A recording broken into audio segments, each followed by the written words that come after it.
Hello and a good afternoon to all the participants.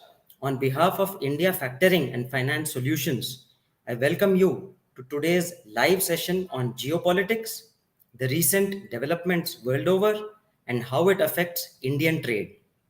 I am Ramanathan and I handle risk management for South at India Factoring. I will be your host today. India Factoring and Finance Solutions started its operations in the year 2009 and is registered as an NBFC factor with the Reserve Bank of India. It holds an AD3 license. We provide customized working capital solutions predominantly through the factoring product. The company is a subsidiary of Fimbank based at Malta.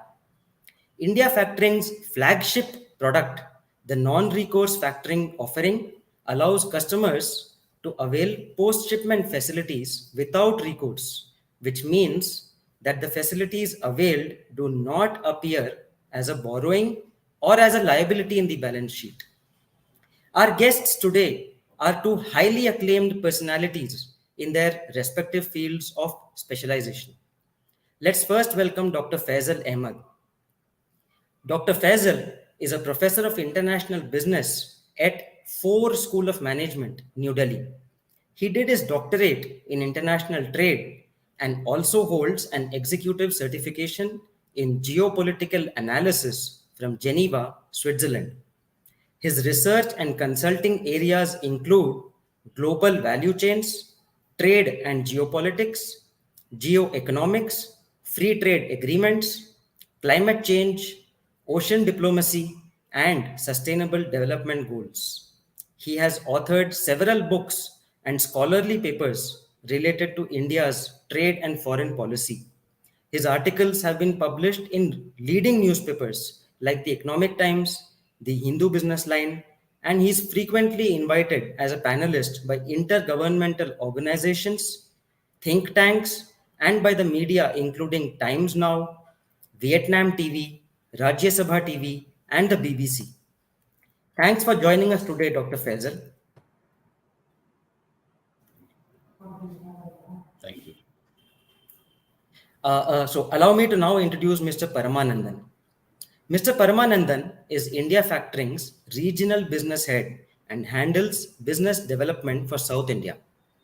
He is a seasoned professional and has a varied experience spanning around 22 years in banking, handling several products. He started his career with Cholamandalam DBS, worked with ICICI Bank for close to 12 years, and then with Yes Bank for 3.5 years, and has been working with India Factoring since the last 5 odd years. Thanks for joining us, Mr. Param. Thank you, Ram. Good afternoon, Dr. Faisal. Good afternoon. Good afternoon. So let's get started.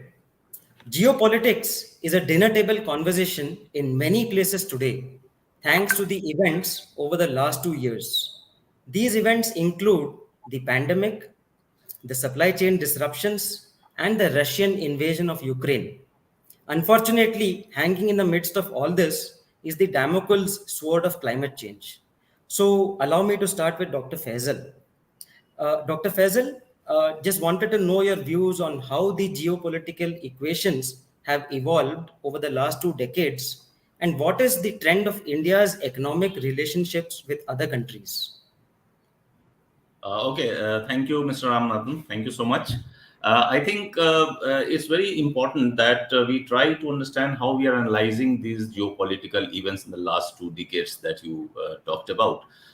See, when we do such type of geopolitical analysis, we basically focus on a few things. One is what is the unit of analysis exactly that we are going to do. So we have either people or population, which becomes the unit of analysis in geopolitics. For example, we see a lot of ethnic conflicts and different types of conflicts, which involves population at the most. Then we have things like resources, which becomes the issue of conflict. For example, a lot of places we see water sharing and territorial issues and exclusive economic zone issues. Those issues are also there. Then we also have issues which are related to territorial disputes, and all these things actually leads to realignment. So in the last 2 decades, if you look at, these realignments have been strategic as well, and economic as well. And we have seen a lot of realignments happening. Whether you talk about issues, from we can start from 2001, perhaps, because this is the last 2 decades. Right, starting from the 9/11, where there were a lot of issues coming in, and the whole world. I could say that there was a time when it was being talked about that what will happen to the world trade, because there is no longer a World Trade Center. That was the discourse, and since then, I remember when we were, I think in our universities we used to discuss that at that time. So, but then gradually we have seen that the United States engaged in a global war on terrorism. A lot of countries came in. They started, their exploring possibilities of cooperation with each other. Then we have seen another event, because we got to discuss it in terms of events and issues. So another thing that came up is the global financial crisis. Now that was very significant, because there are many things in the last 2 decades which can be very easily, in terms of geopolitical narratives, said to be before and after the global crisis. For example, one very interesting thing about the rise of China. Now, if you look at before the global crisis, China was already doing very well in terms of exports, but it actually shied away from accepting that it is a strategic power in the region. But it was only after 2007-8 that you will see that China started asserting itself, more rigorously. In the last 2 decades, we have seen events which included the Arab Spring, Brexit, the Doha crisis, especially in the Middle East, which has happened in 2017-18. And also we have seen, the RCEP, the Trans-Pacific Partnership. All these have shaped, global geopolitics in the last 2 decades. Whether it's the Regional Comprehensive Economic Partnership, the Trans-Pacific Partnership. One very interesting issue which came up in context of the Asia Pacific was the President Obama's Asia pivot.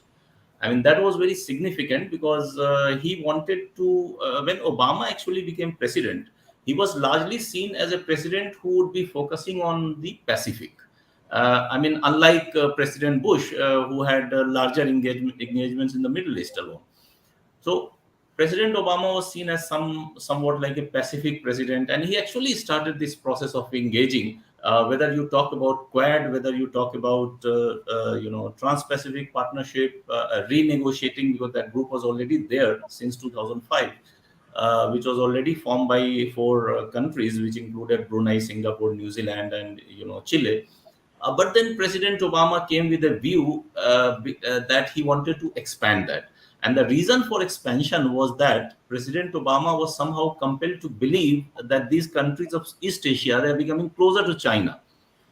And since he believed that they are becoming closer to China, he wanted to, get a larger role for the United States, because he felt that China is trying to deprive the United States a role in the Asia Pacific region.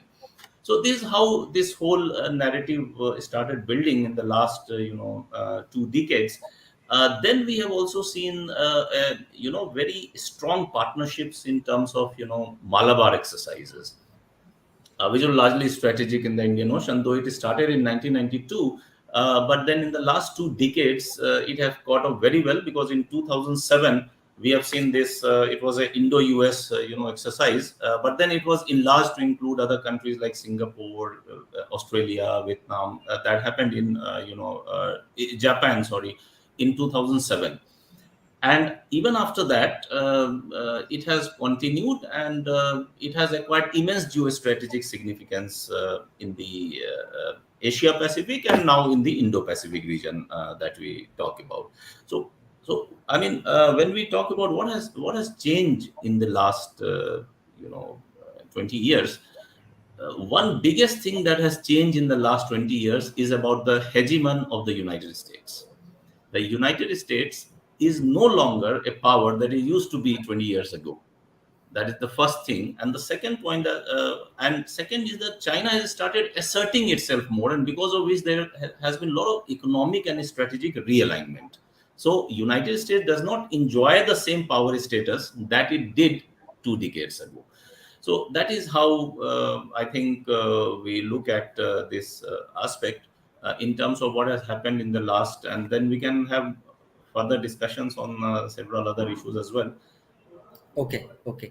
Thanks a lot. Thanks a lot. So how do you think the Russian invasion has spoiled all this or changed all this in what way? I mean, a lot of uncertainty. So just wanted Yes. to ask you about this. See, the my view on the Russian, invasion is that that invasion was something, not something which came at once. So we have to understand that there was Georgia, there was Crimea, right? So all these things are happening in succession, and then there are possibilities that we have seen that this could have been averted at this point of time when the whole world was struggling with COVID. The things like this invasion could have been averted, though Russia had its own ambition. There is absolutely no doubt about it. But then President Zelensky also did not leave any stone unturned to enter into a war like this, right? At the behest of United States and at the behest of NATO, he was compelled to believe that yes, there is some very strong military and security backing before him, and he could go for it. But I think this was a very strategic miscalculation, in fact, by President Zelensky. A thing which could have been averted, because there is absolutely no doubt that Russia would have still wanted to invade. But then this could have been delayed. This could have been delayed. This could have been negotiated in a better context. And instead of relying just on NATO, because NATO doesn't become the reason why, Ukrainian people would be destroyed like anything. I mean, you didn't join the NATO and you are destroyed. And that is the reason why you actually wanted to join NATO. So the issue is that we have to look it in a perspective. All these realignments are shaping up now in a very distinct way.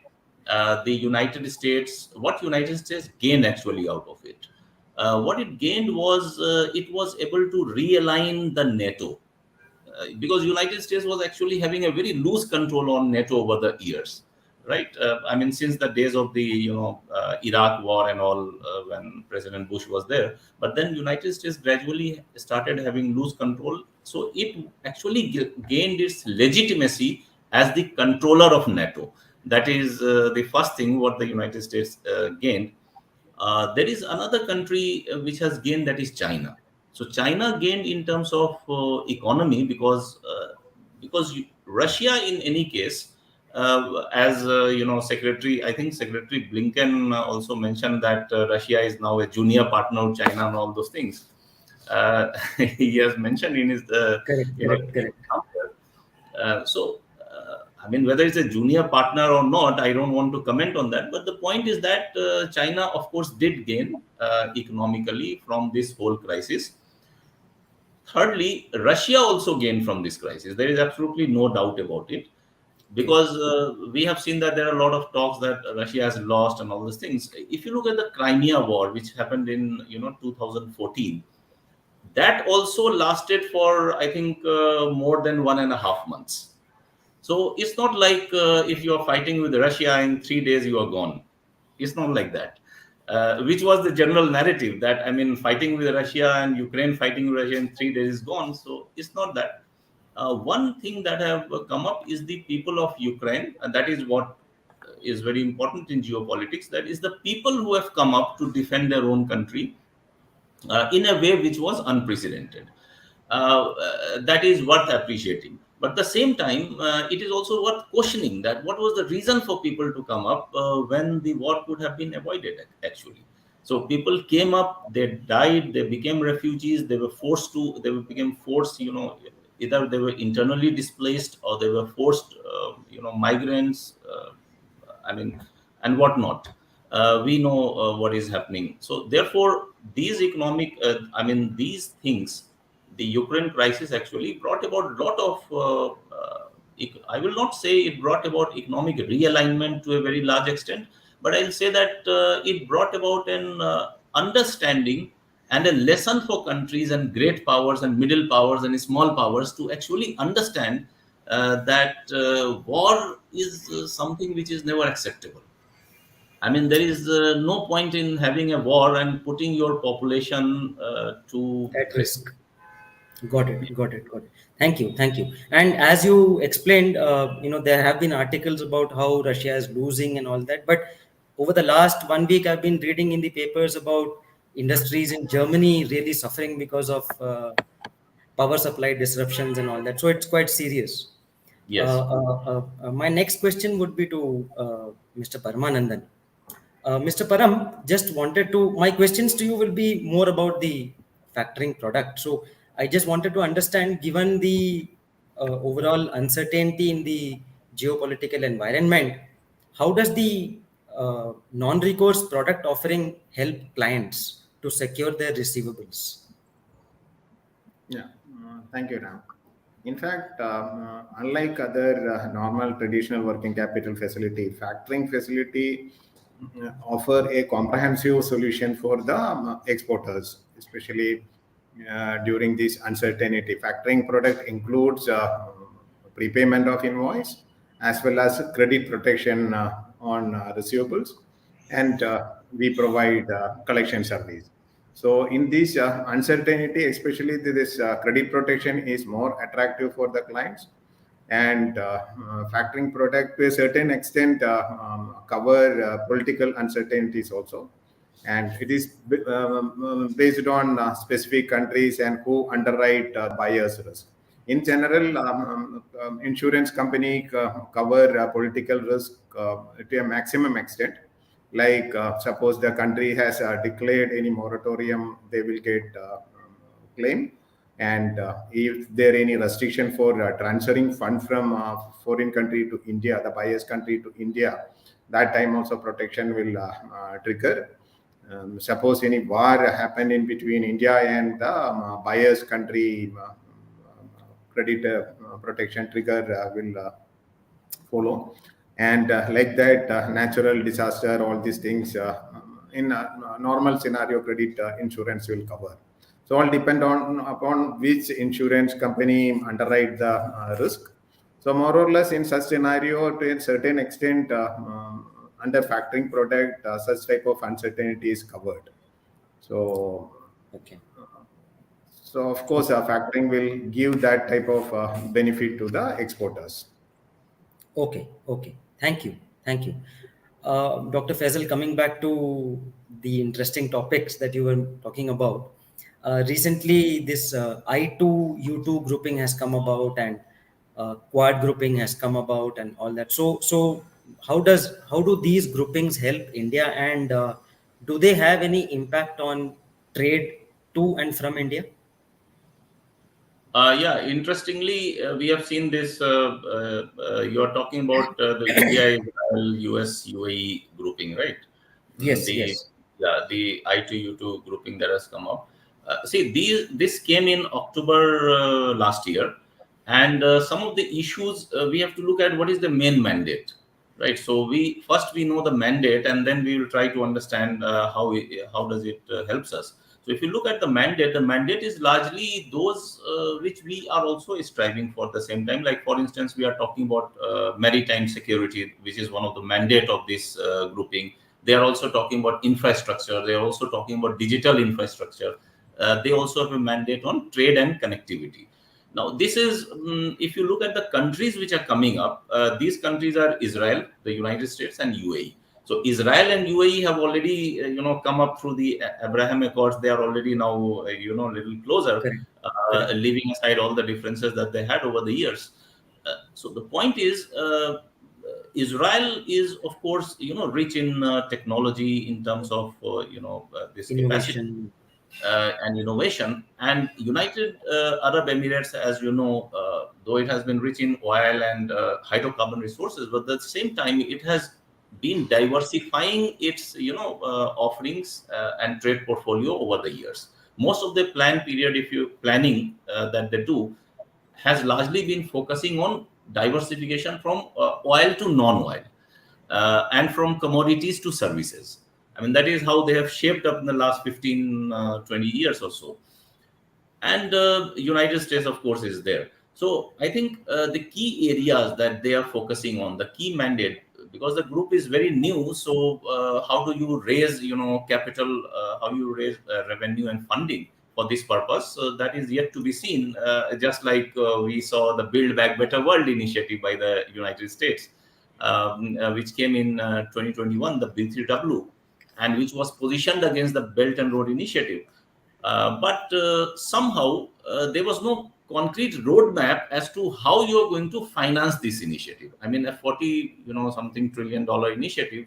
But how do you go? How do you finance this initiative? I mean, if you rely on the private sector financing, the government have very little control upon these type of things, and therefore it's not very easy to decipher that how long and how much, how efficient such type of initiatives could be. But then we can only look at the areas which are there, and if that areas align with our own economic interest, for example, in this case it does, so we can think that yes, it is going to support us in some way or the other, without expecting, very a very pragmatic outcome from these things.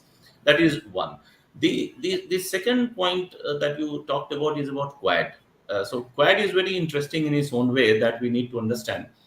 There has been a notion that when the Quad was revived in 2007 for the first time, uh, by President Obama, the purpose was largely on traditional security issues. They were not talking about non-traditional security issues, because in 2004 the Indian Ocean tsunami came, and then these four countries came together: Japan, India, Australia, and the United States. The purpose was to provide humanitarian assistance in terms of need. But then gradually, Quad took the shape of only traditional security, not non-traditional security. Non-traditional securities are like health, climate change, and all those things. So it focused only on military defense thing. So in 2007, Quad 1.0 came in, because the second version also came. So we'll call that Quad 1.0. But then we need to understand the stance that the countries took. That was very important, because normally we talk about Quad is doing this and that, but what are the stances that the countries have taken over the years, which can help us to understand what exactly, I mean, Quad is going to do in times to come. For instance, we have, let us take 4 or 5 countries like the United States, Vietnam, India, China, and these 4 countries will be okay, I think, to understand. So, and Japan, of course, yeah. So, if you look at, in the context of Japan, if you look at just this context of Japan, Japan has been very vocal because it faces problem in the East China Sea with China. Okay. But then it was very vocal in that way. But then Japan also actually shied away from directly speaking on Kuwait. I'm talking about 2007. 2007. It shied about because it didn't want to confront confront China, in fact. And that was Okay. the time of financial crisis, 2007. Kuwait was being Exactly around formed. that time. Yeah. Yeah.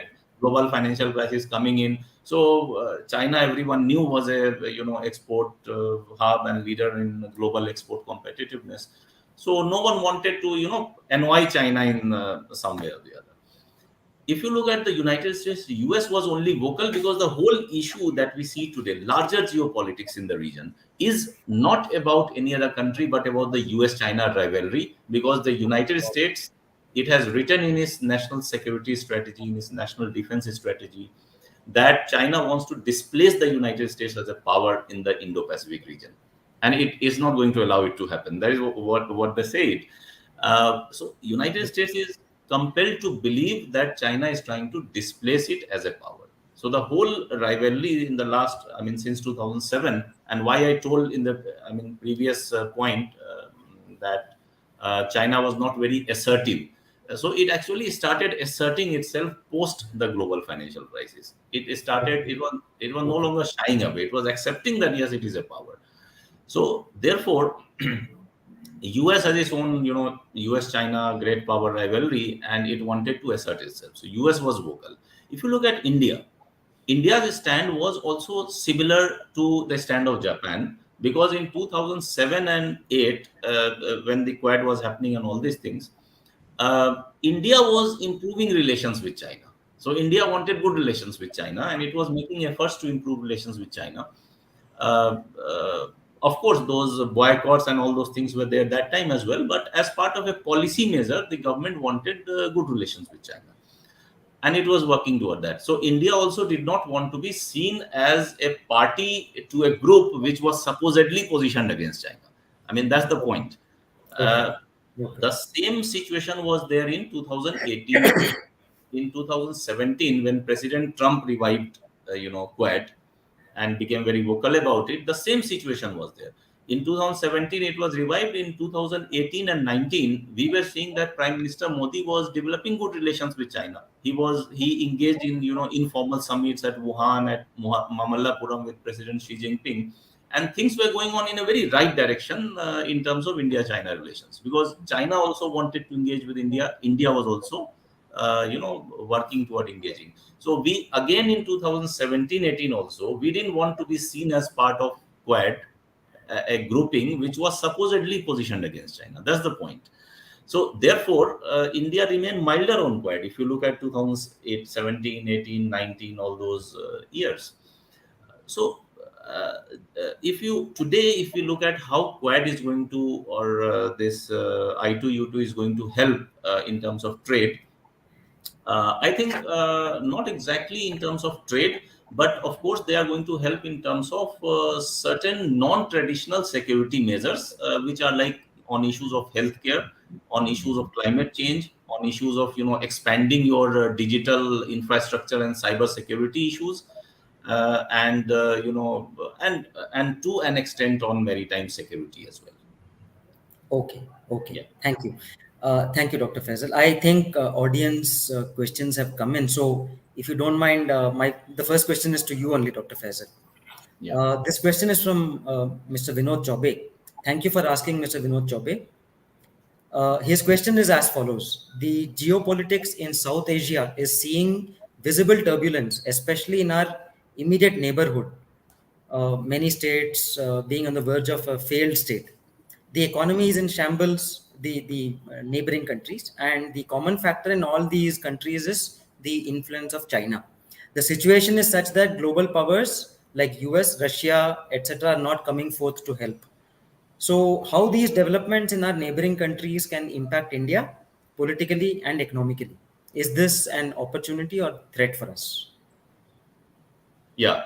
Okay, this is very interesting because this is exactly what is happening. So there are two things that I'll just talk about in this issue. The first is about that you mentioned about the common factor is that these countries are under the influence of China.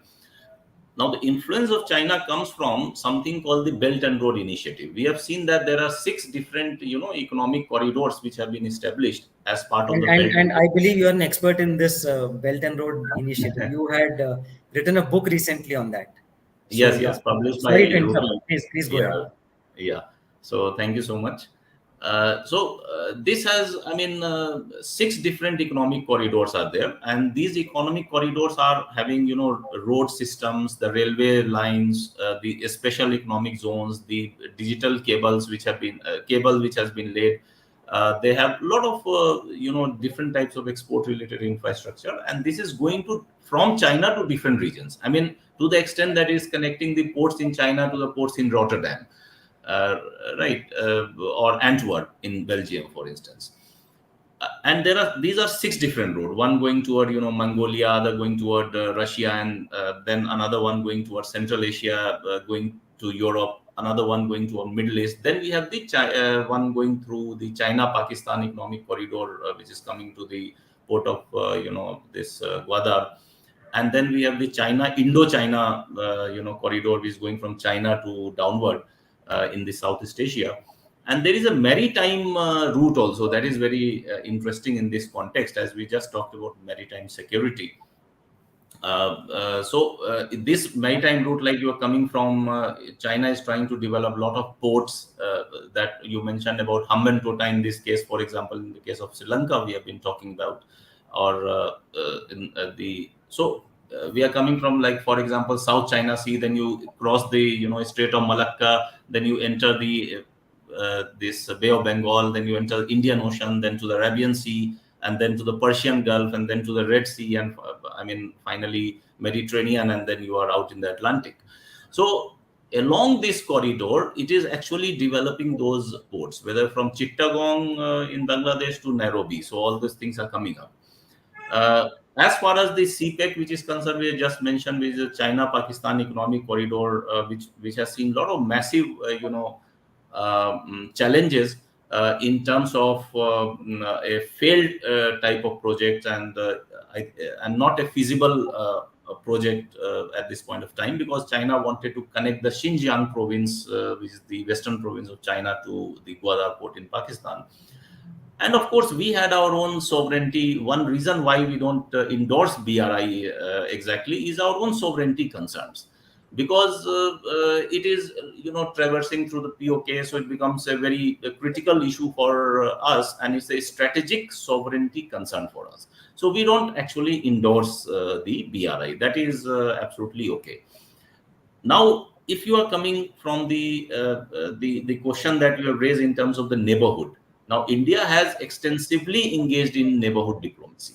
Just one or two points I will talk about it, and then come to exactly the question that has been raised. So we have focused on neighborhood diplomacy over a long time. You can recall the times of Prime Minister Inder Kumar Gujral, who came with policies, Gujral doctrine, and wanted to establish, a foreign policy in the neighborhood, which was supposed to be the best layer of foreign policy if you can have in the neighborhood.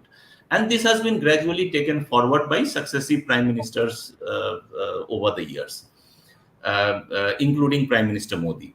Very well taken up in terms of, this neighborhood diplomacy, because he has also been very vocal about things like neighborhood diplomacy. So what we have done is we have tried to engage with countries like Nepal, countries like Bangladesh, through various connectivity projects. We have tried to engage with Sri Lanka and other countries as well. Now, countries are facing, a lot of these countries, which include Pakistan, which include Sri Lanka, they are facing those type of crisis, which is actually unprecedented.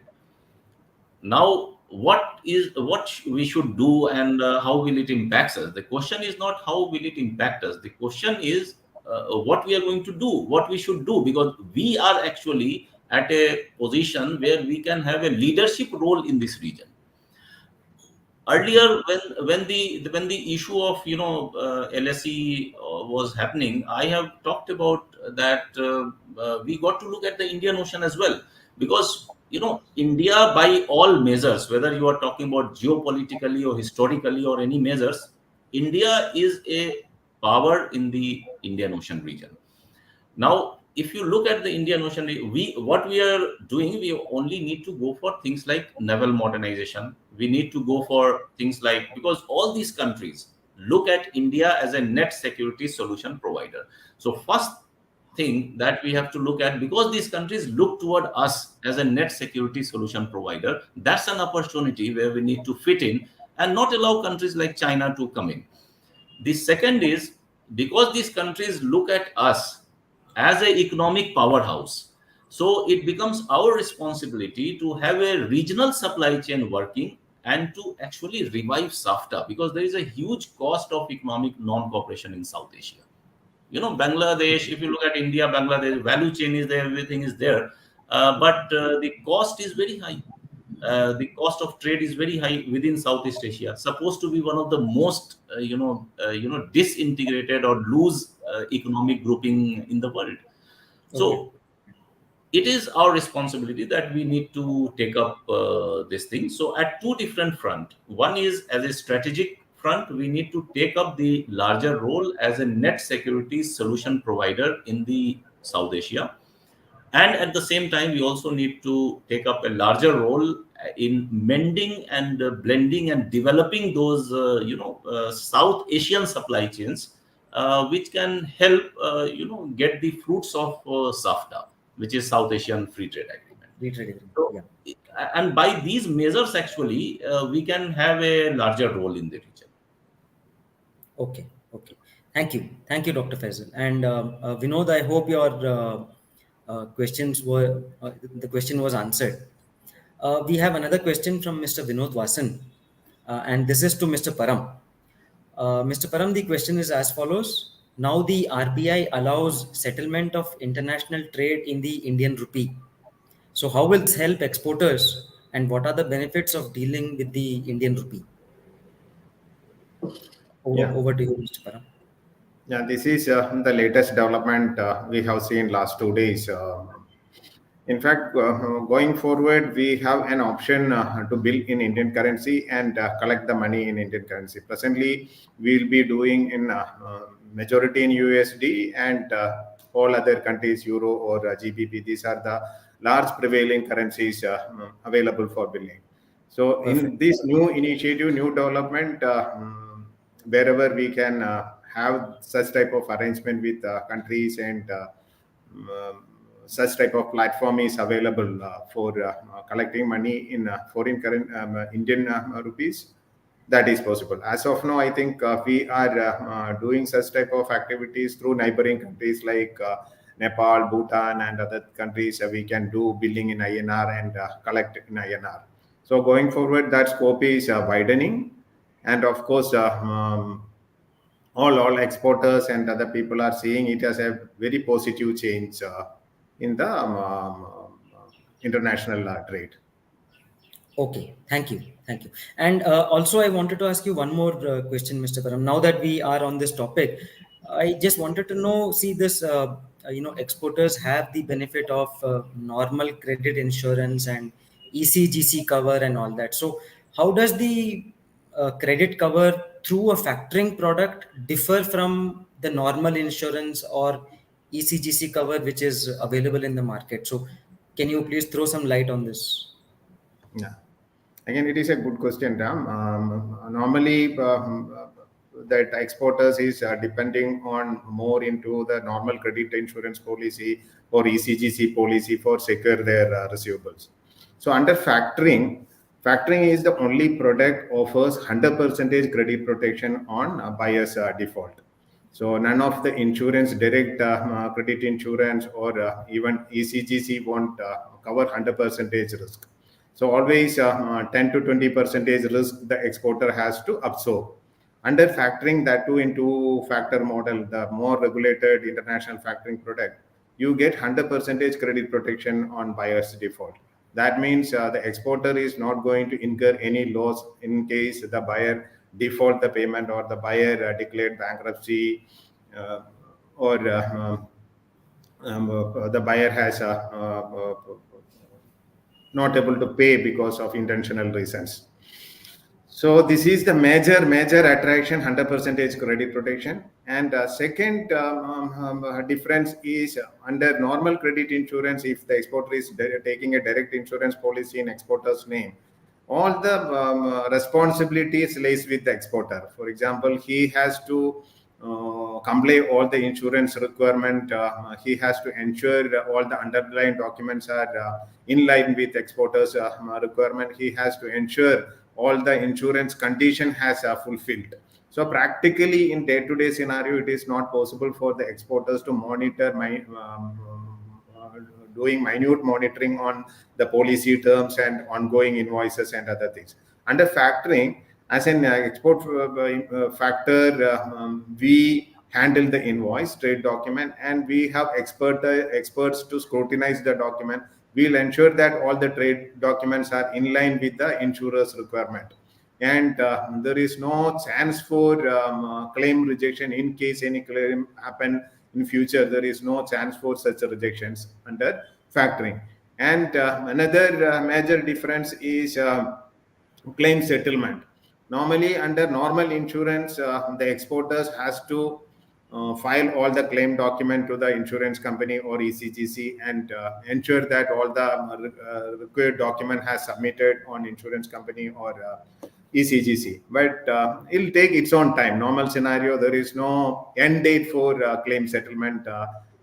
Under Got normal it. insurance or ECGC, it Perfect. may take 6 months, it may take even more than 1 year. I have seen a lot of claims still pending more than 1 year. So under factoring, it has clearly defined. So any claim, such type of claim happened that exporter will get the settlement within 120 days. So time frame has properly defined. So that is the major attraction for exporters. These are the major attractions. One is 100% credit protection. It is not available in insurance company, and claim settlement, it is clearly defined. And third thing, that document scrutiny and other discrepancy of documents will be very less because it is managed by experts.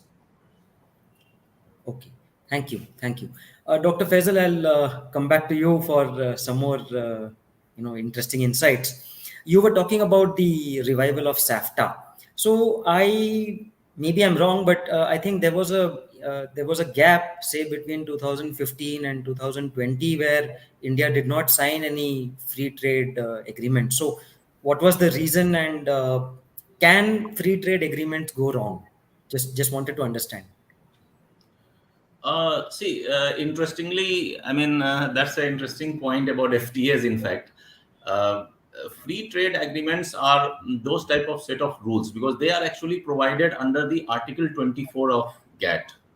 Right, so they come under the exception because mostly the WTO calls for free trade. And that is calling for multilateralism, and Article 24 will provide for that. Now, in case of India, we have seen that we signed free trade with Sri Lanka. So before we signed with Mercosur, which was in Sri Lanka 98, 99, and then Mercosur, which was a grouping in South America, we signed with them around 2003, 2004, till we signed with the SICA with Thailand, which was in 2005.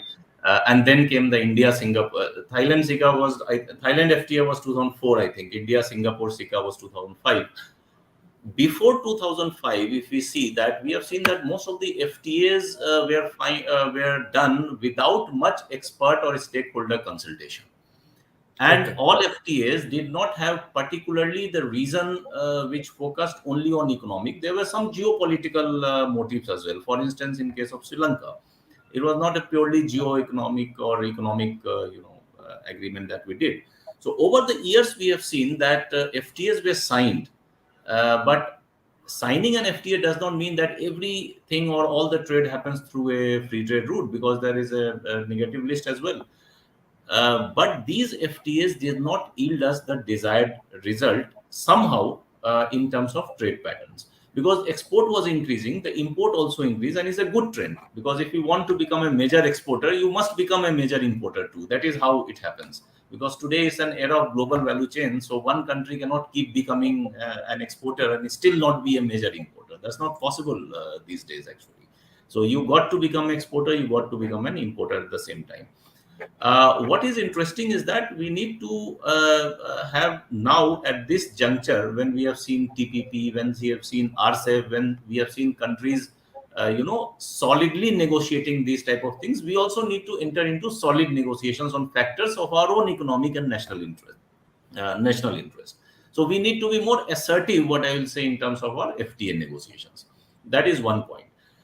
Besides the FTA, we have to focus on 2, 3 things which will actually help FTA, right? So one of them is the foreign direct investment. This is very critical, because if you are putting, FTAs, and we don't make FDI policies liberal, it in fact create more problems in terms of operationalizing that FTA, in terms of gaining benefits from the FTA itself. Okay, Okay. we have seen issues and policies which came up, like the Make in India, for instance, right? We have seen Atmanirbhar Bharat. What I suggest is there has to be alignment between FTA's renegotiation that we want to do now. For instance, we talked about renegotiation of India ASEAN FTA, right? So there has to be some alignment in terms of FTA renegotiations on one hand, and the Make in India and Atmanirbharta on the other hand. The reason why I'm saying is that when we see Make in India, it's like, okay, it's a sort of investment coming in, increasing domestic manufacturing, right? FTAs are like, okay, it will help in trade. Then we have Atmanirbharta. So Atmanirbharta, just I want to one or two lines, which is because this policy is important. Its positioning is wrong. What I suggest here, the way we have understood this policy, there lies the problem.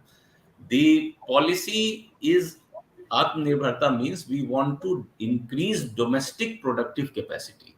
It does not mean the end of Nirbharta. That's the point. Because most of the time I've said, okay, someone is talking about Atmanirbharta and still you want FDI, Atmanirbharta and still you want trade. I mean, this is a wrong notion because Atmanirbharta is all about developing your own productive capacity in the country. Because every time you talk about trade, every time you talk about supply chain, issues, FTAs and all, one thing that is always there, which is called supply side and infrastructural constraint. So every time we come across a lot of supply side constraints is there, a lot of infrastructure challenges is there. Now, how do you overcome those challenges? You overcome those challenges by actually following the tenets of Atmanirbharta.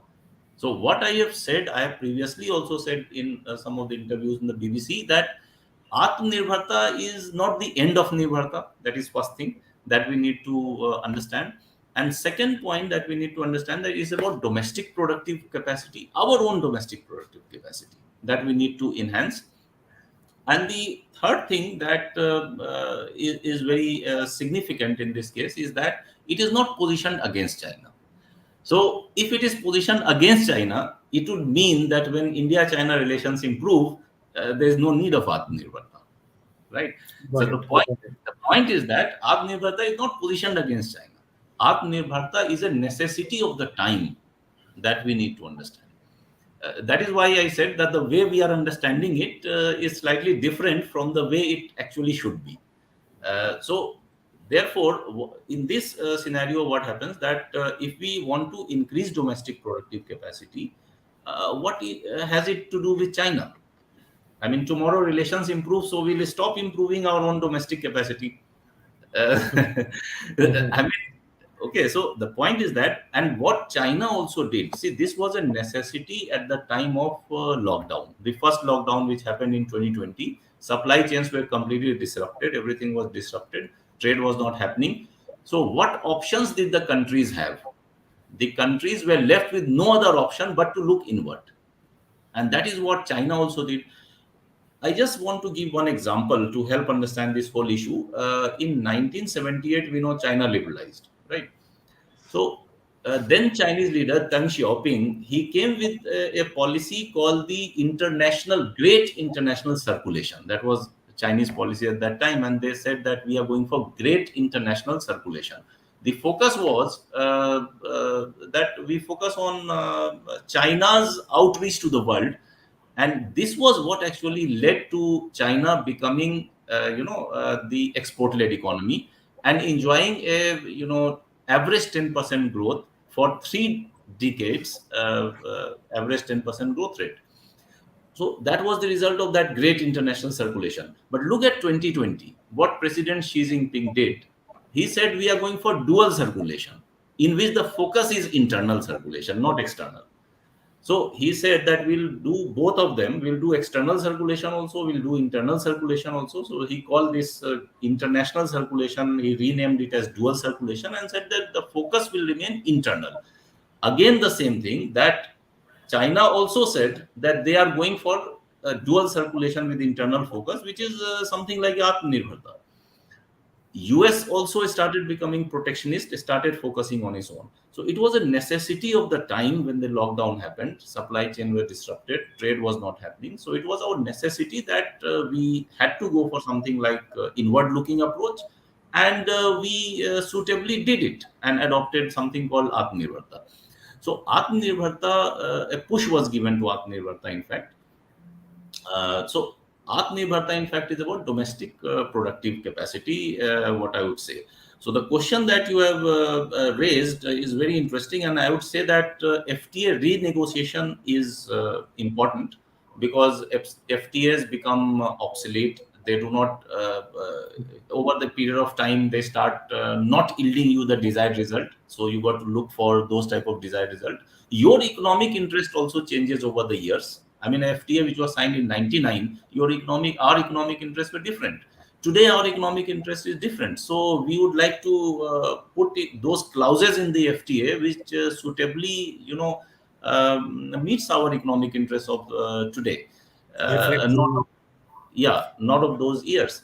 So therefore, the point is that FTA renegotiation is important, and if we feel we can, if studies to be done, and we feel that if renegotiation must happen, then it must happen. There is absolutely no doubt about it.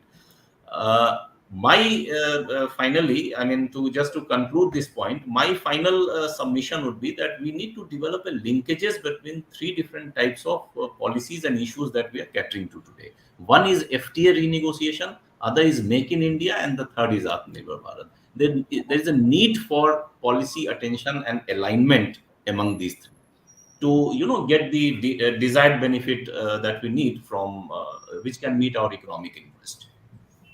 Uh, Yeah. I think you have explained the concept of Nirbharta quite well. So I was also one of those people who used to think that Atmanirbharta means we have to be all in all. So what you said is very correct, and also what I understood from your explanation is that we cannot, no country can say indulge in zero sum game. So if you have to become an exporter, you have to import also in today's world. So thank you, thank you. Thank you. So I also wanted to have one last clarity, Dr. Faisal. We are coming to Yeah. the end of this Okay. discussion. So, quickly, can you just explain what were the conclusions from the recent WTO negotiations, and have our concerns been addressed, especially with regards to fishing industry and all that? See, the actually WTO. One thing that I will say about WTO is that WTO was facing a legitimacy challenge, right? Because we have seen that after the Doha agenda, just leave apart the Doha 2001, but if we just take it up from the Bali ministerial of 2013, and then we move on to the Buenos Aires, which happened in 2017. After 2017, there was no WTO ministerial. So this ministerial actually happened after 5 years. It was supposed to be held in Kazakhstan, but then in 2019 it was not held.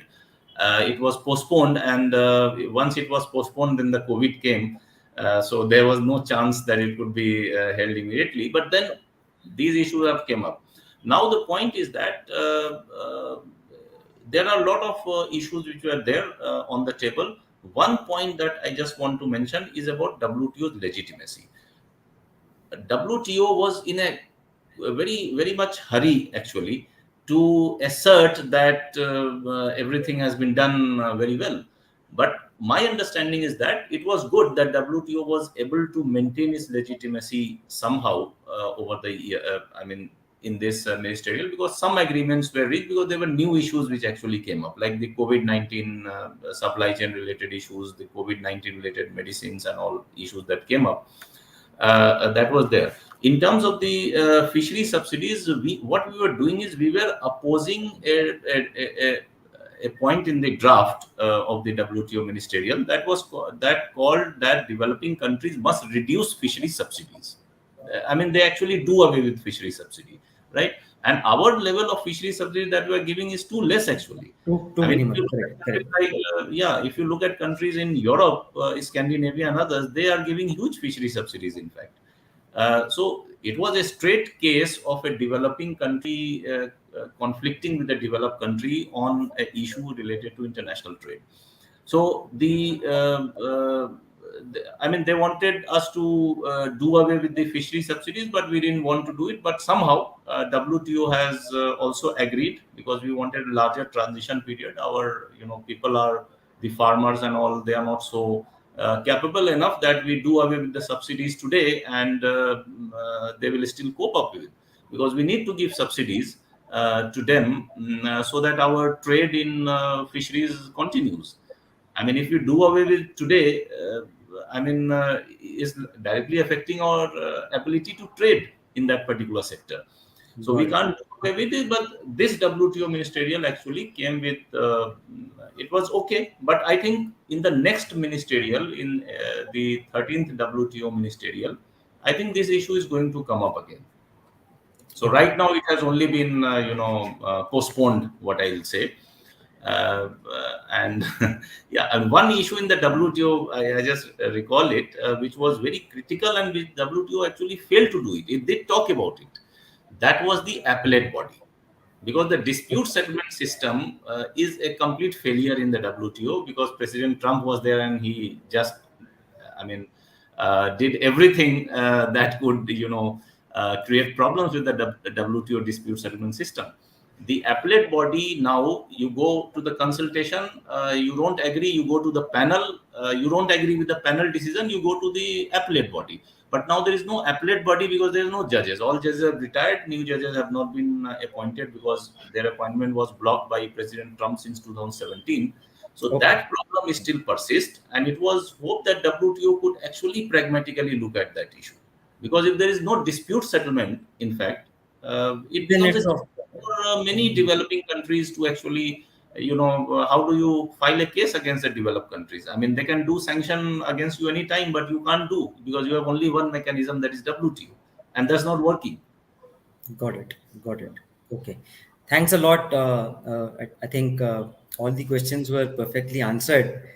So as we come to a draw of today's discussions, I would like to thank the audience for joining in, and I would like to thank our panelists for the wonderful insights. So we'll close this session today, and India Factoring conducts similar sessions, on the second and fourth Saturdays of every month. So we should be back on 28th July also.